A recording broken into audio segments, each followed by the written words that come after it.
ત્યારે હાલમાં આવી બહુ મોટી દુઃખદ ખબર, ગુજરાતમાં છેલ્લા કેટલાક દિવસથી કાળઝાળ ગરમી પડી રહી છે।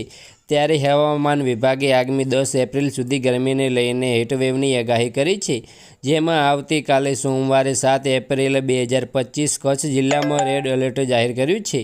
સૌરાષ્ટ્ર, કચ્છ, ઉત્તર ગુજરાતના કેટલાક જિલ્લામાં ગરમીનો પારો આવી જઈ રહ્યો છે।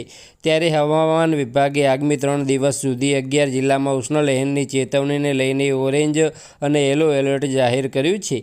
અમદાવાદમાં આવતીકાલે સોમવારે મહત્તમ તાપમાન 43 ડિગ્રી રહેવાની શક્યતા છે। હવામાન વિભાગ દ્વારા આગામી 3 દિવસ સૌરાષ્ટ્ર, કચ્છ અને ઉત્તર ગુજરાતના 11 જિલ્લામાં રેડ, યલો અને ઓરેન્જ એલર્ટ જાહેર કરવામાં આવ્યું છે, જેમાં હવામાન વિભાગે આવતીકાલે સોમવારે 7 એપ્રિલ 2025 કચ્છ જિલ્લા હીટવેવનું રેડ એલર્ટ જાહેર કર્યું છે, જ્યારે બનાસકાંઠા, સાબરકાંઠા, પાટણ, મહેસાણા, ગાંધીનગર, સુરેન્દ્રનગર અને જૂનાગઢ જિલ્લામાં યલો એલર્ટ અને પોરબંદર, મોરબી અને રાજકોટ જિલ્લામાં ઓરેન્જ એલર્ટ જાહેર કર્યું છે।